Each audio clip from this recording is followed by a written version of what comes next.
Good afternoon, ladies and gentlemen. Thank you very much for joining me today. It's Alan Barry Laboucan. I'm the founder of the Alan Barry Reports.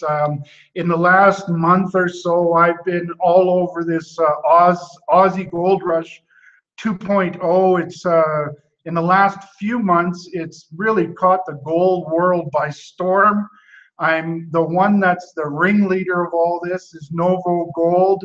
They were ahead of the game and are extremely well positioned. And I'm fortunate today to have Quinton Hennigh from Novo on the show. Thank you very much for joining us today, Quinton. Hey, no worries, Alan. Good to talk. Good. Now, Quinton, we're on a bit of a tight time schedule, so let's get right to it. Earlier today, I was listening to a podcast on Northern Miner about the theory of the Wits 1.0, and you're sort of the leader of the charge on the Wits 2.0 story in Australia. And I was wondering if you could sort of give us maybe an idea of what the differences are. Yeah, look, to give people a little background, I think is the best place to start. The Witwatersrand Basin in South Africa is host to, the largest gold field on Earth. It's produced around 1.6 billion ounces historically, and there's roughly a billion ounces of resource and reserve left in the ground. So it's a massive gold field. It's kind of like the Saudi Arabia of gold. Think of it that way. Okay. The basin is a very unique basin in many respects. It's very old. It was deposited in the Archean period around 2.7 to 2.9 billion years ago. And it was deposited on top of some very, very old crystalline rocks, referred to as the Cap-Rock Craton. All right, so this early basin was laid down in a very unique period in Earth's history, very early in Earth's history. And the idea here is that you really have to operate and look around the Earth in other areas where you have an old crust on which a basin was deposited. Well, when you start looking around, there was not much rock on Earth at that time. There was not much, I should say, continent on Earth. All right, there was a small continent called the Val-Barra. People can Google it. They can read about it, Wikipedia or whatever. But Val-Barra was hypothesized to be the first total continent on Earth.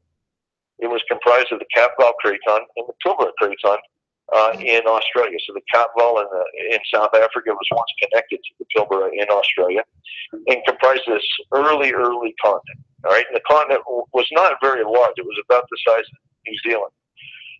Anyway, to let people know where my views come from is that if you have to be at this very unique period on Earth to find another Witwatersrand, well, really, there's only one significant area one can go, and that's the Pilbara Craton in Australia. It's the only other, I shouldn't say only, but it's the only significant other piece of crust that was kicking around at that time. All right, so here we are in Australia. We've been looking for this type of deposit now as Novo for about 7 years. Novo was founded in 2010. We focused in the East Pilbara, where there are conglomerate-hosted gold deposits. They've got a lot of the characteristics one would expect to see in a Witwatersrand type deposit. We've seen buckshot pyrite and carbon particles, and there's a sniff of uranium, and the gold has some of the same characteristics, et cetera, et cetera. In other words, there's more similarities than there are differences. All right. Now, we focused on that East Pilbara area, drilled up a resource at Beaton's Creek, and we're advancing it towards production. We still are. It's an important asset for us. But about a year ago, I got wind of a discovery that was made near Port Arthur, which is in the West Pilbara.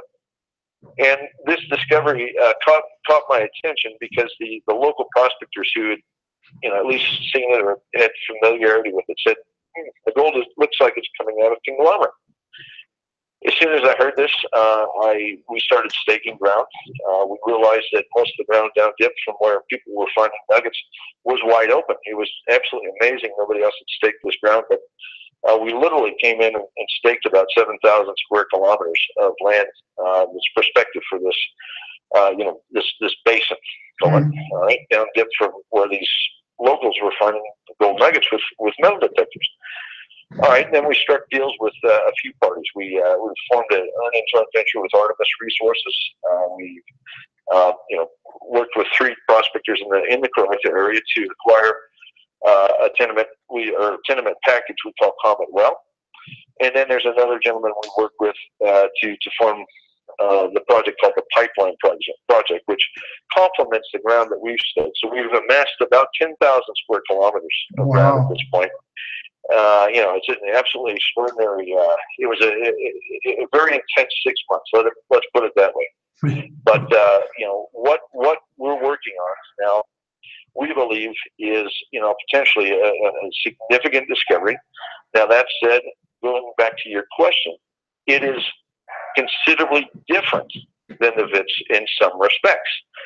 What we're seeing at Purdy's and Comet Well, this is where the conglomerate outcrops, is we're seeing a conglomerate package that is apparently quite thick.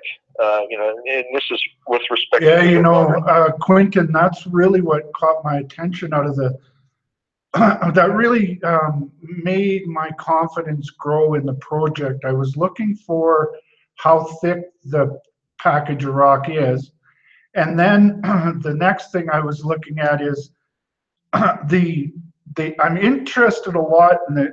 I've done a lot of work with diamonds over the years, and we used to have to do a lot of analysis of the grains of indicator minerals as well as the diamonds. And so what I'm seeing with this project, I'm seeing a lot of similarities.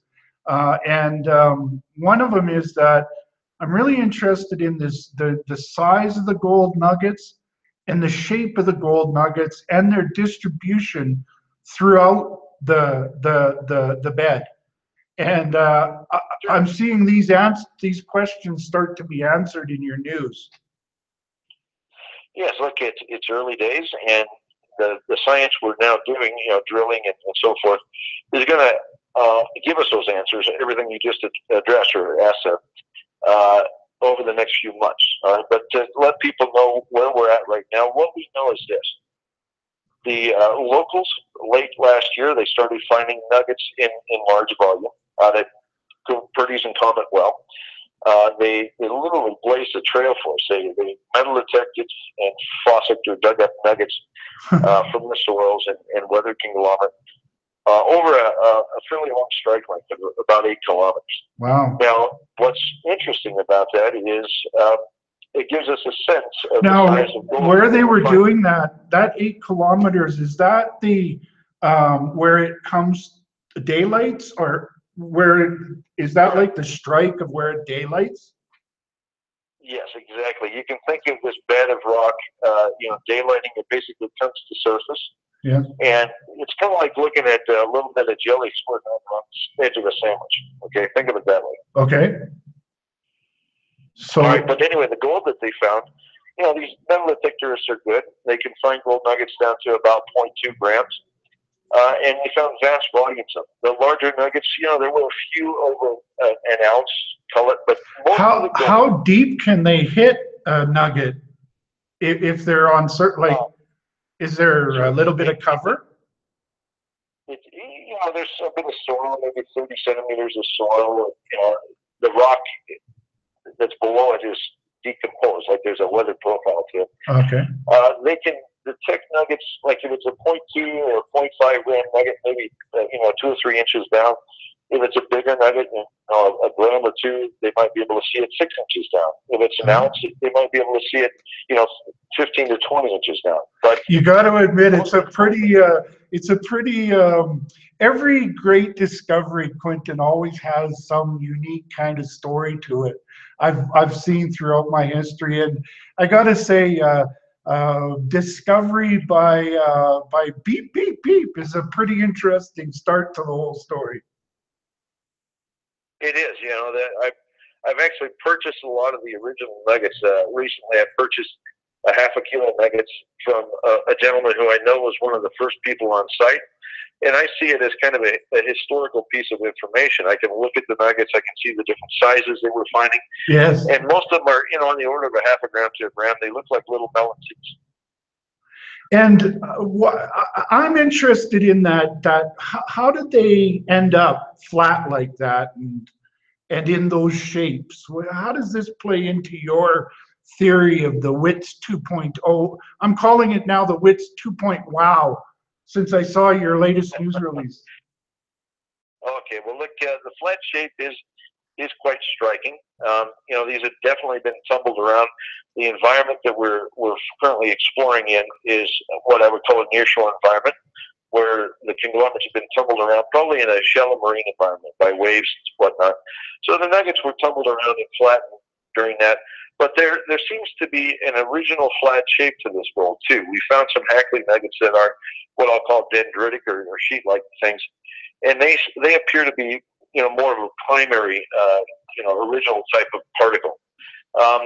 A lot of people ask, you know, where is the carbon leader in this? Well, look, if there is carbon leader preserved here in the Pilbara, it's probably going to be further from shore. We're too close to the shore in this current environment.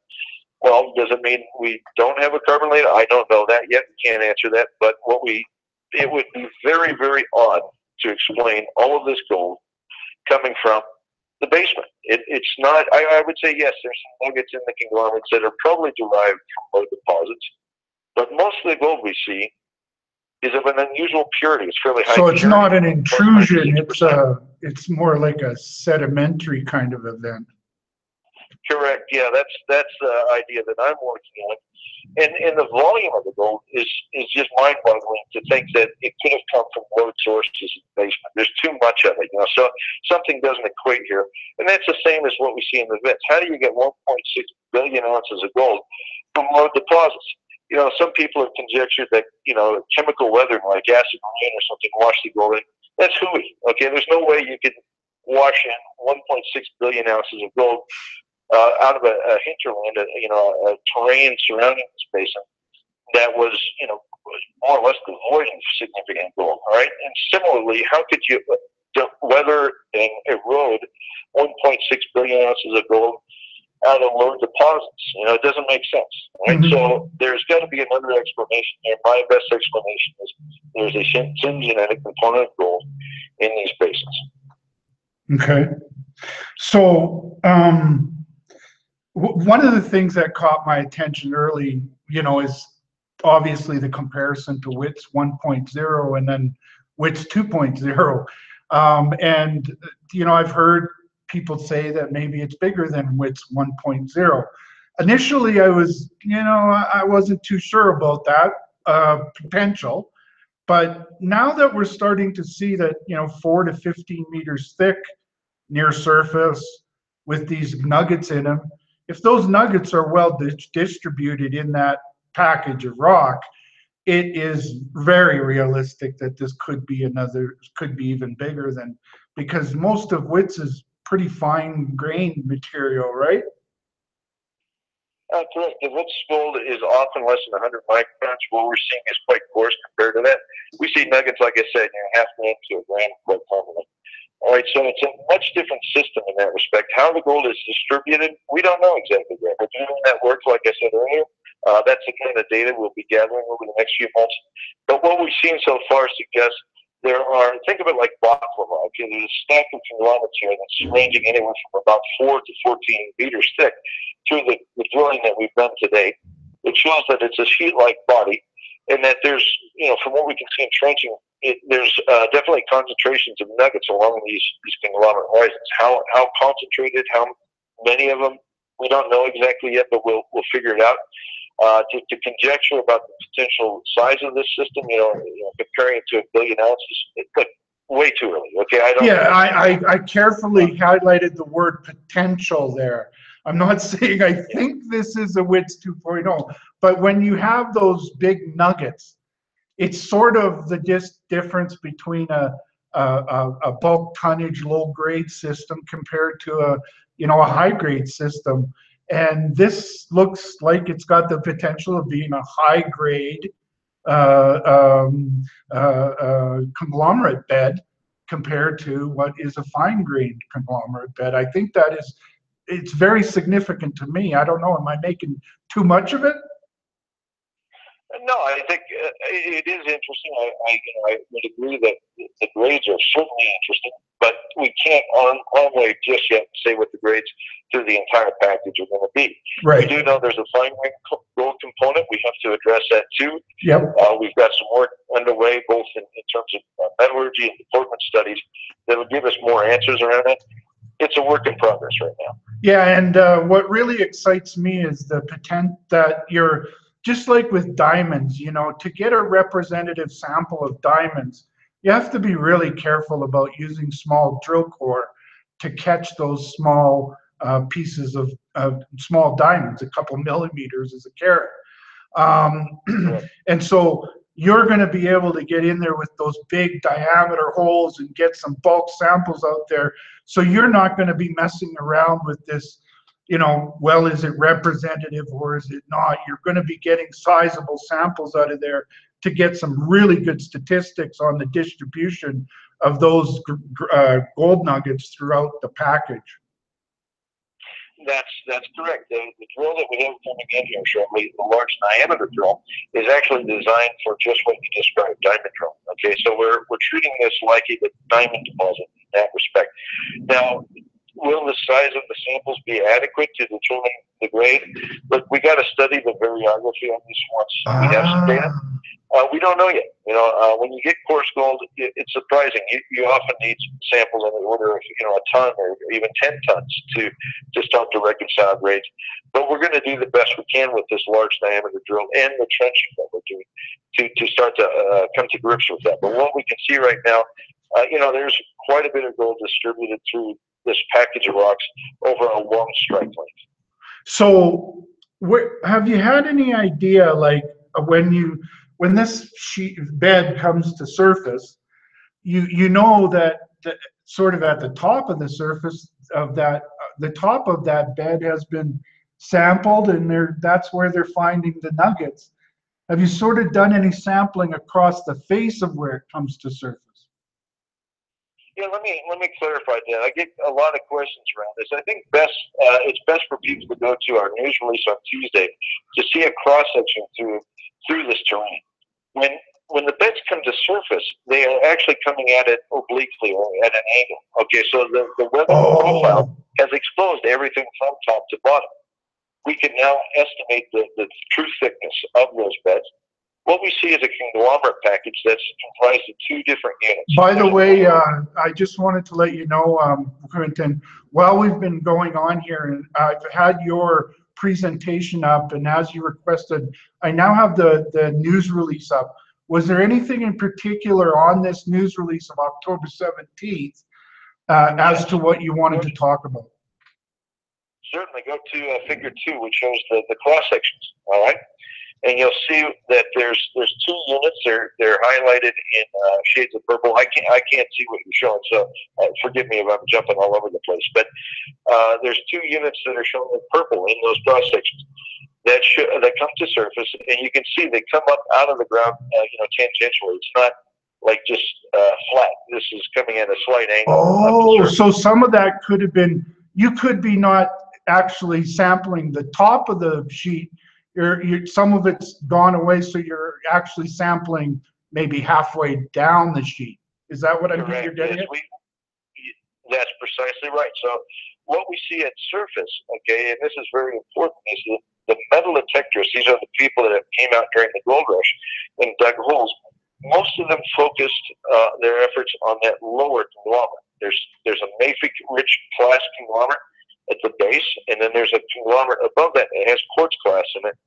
That's also got some gold, but not nearly as much as the lower unit. The lower unit is full of gold nuggets, like you can I saw this. I saw this cross section, and I didn't actually notice that you had differentiated the upper conglomerate from the mafic conglomerate. And the bulk of it seems to be mafic conglomerate. Am I getting that right? Yes, it's basically, they're very similar. The one difference that distinguishes them is that the upper unit also has class or cobbles of quartz, very bright white quartz.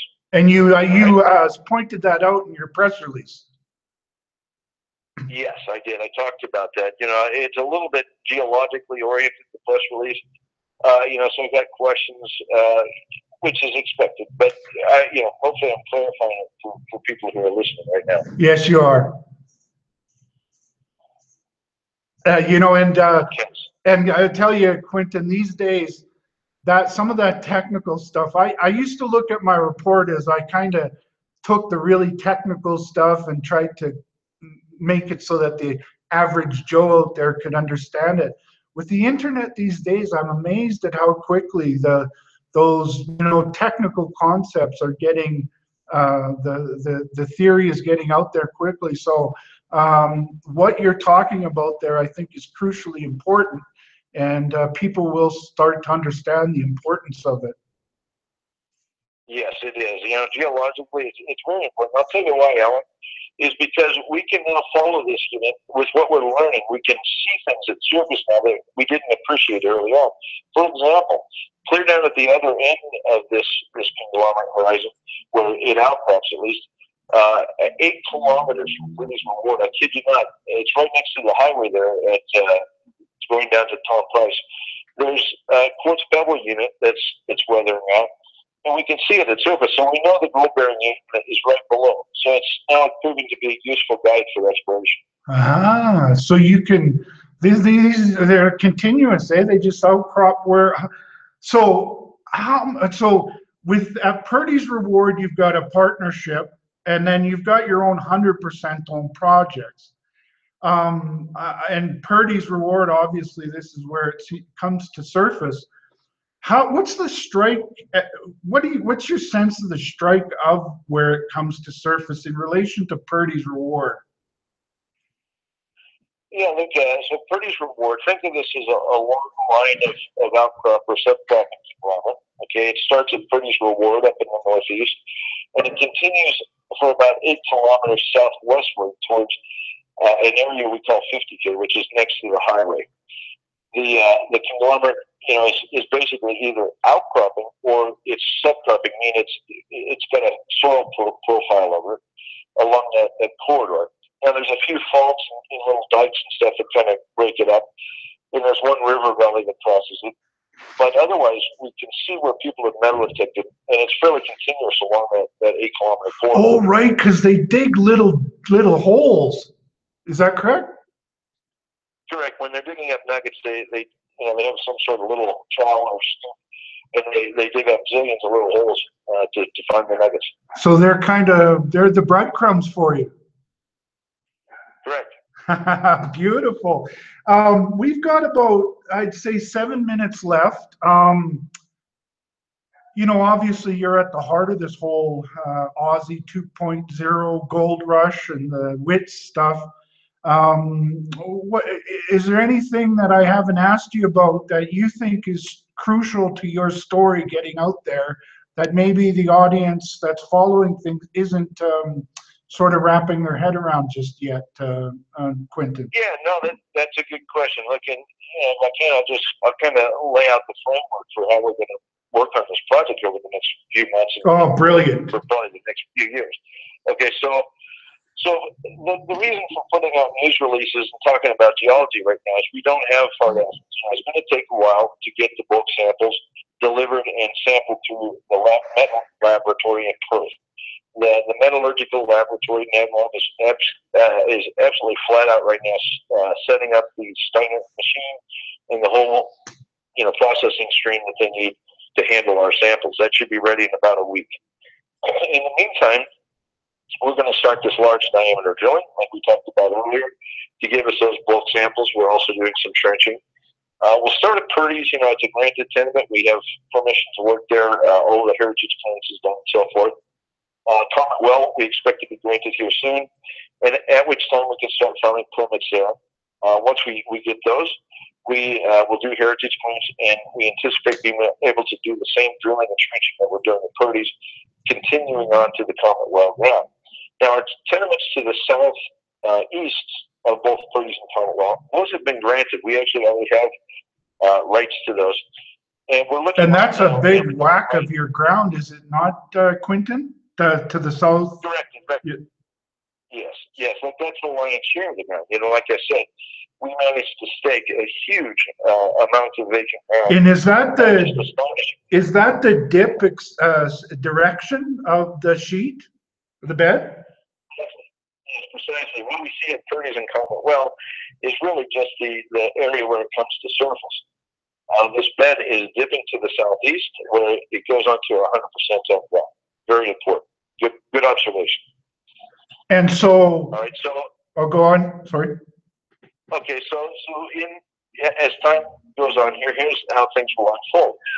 The drilling and trenching we're doing right now at Purdy's will demonstrate to the market the continuity of these conglomerate horizons, as well as the grade. The first assays I would expect to be back around the first of this year, the first of the coming year. And then we will step over to Comet Well, start doing some work there, probably trenching and drilling similar to what we're doing at Purdy's.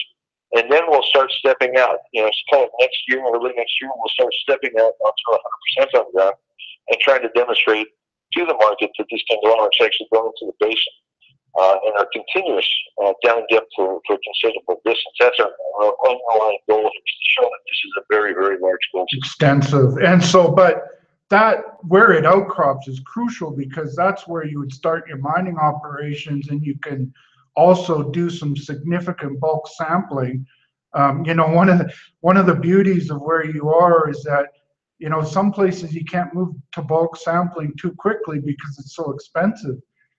You've got a kind of a perfect situation there as far as access and ability to get bulk samples out. Are you planning on maybe setting up a plant or something closer to the projects so that you can expedite larger samples?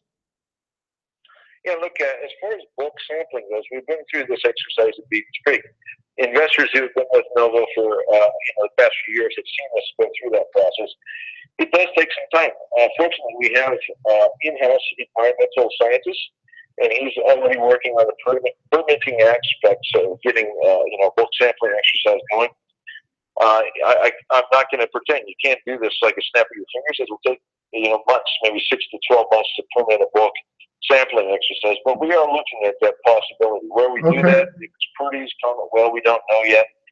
How we process it. But for now, the focus is to get some, to get the profile with the smaller holes, then go back in there with the bigger holes to get some more representative samples, let's say. And then as you get permits, keep extending out along the bed into your 100% owned projects. That's the path I laid out earlier. And bulk sampling would be a part of that, but I can see bulk sampling be a longer lead time item, something like 6 to 12 months. Okay, but along the way, we're going to learn information that will be sort of a guide to where the bulk sampling needs to be done and that sort of stuff. So, yeah, it's a tremendous. We're down to a minute or so here before I got to let you go, Quinton, but it's a tremendous project you have here. It's really, it's quite exciting. You know, I've been in the business since 1993, and it's been a long time since anything as exciting as this has come around. It must be tremendous being the guy at the front of the story there. It is. It's been an absolute delight. I mean, really since early this year when we confirmed that these were coming out of conglomerates, this gold was. It's been nonstop. I work probably 16 to 18 hours a day on average. And, it's good fun. It's exhausting, but it's amazing. The experience we've gone through. Seeing, like that trench we opened up for the Denver Gold Farm. Seeing the guys pull that off was absolutely remarkable. I got to hand it to them. They did an amazing job. I got to give it to you. That's a lot of guts there. With the cracking that rock open and finding some gold. And you know what it reminded me of? It reminded me of the diamond story out in Quebec when they found a piece of diamond sitting on the outside of the core. It's not easy to do that. You guys sort of did something similar with the gold. It was good fun. Quinton, I'm going to let you go, but I want to make sure that you will get you back in the future, because I think that this is going to be a long emerging story, It's the greatest story out there right now as far as gold, and I want to get you on again in the future. Is that all right? Sure thing, Alan. Good to talk. You have a terrific day, and we'll talk to you soon, Quinton. You too. All right. Well, there you go, folks. Quinton Hennigh, he's sort of been pounding away at this Aussie Gold Rush 2.0 story for a number of years, and recently, I guess they became an overnight success that took several years to happen. But it is definitely caught the attention of everybody in the gold market. I've had a great opportunity to get John Kaiser on shows now, a couple of executives from the companies.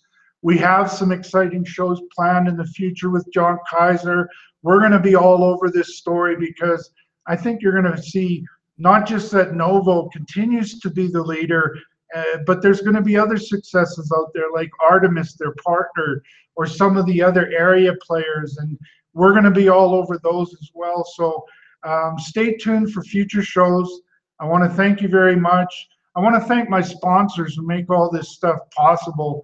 Alset Minerals, Advanced Gold, Tudor Gold, Wolfton Resources, Premier Gold, Sirius. You can see all their websites in the back there. They make these shows possible, and I want to thank them on your behalf.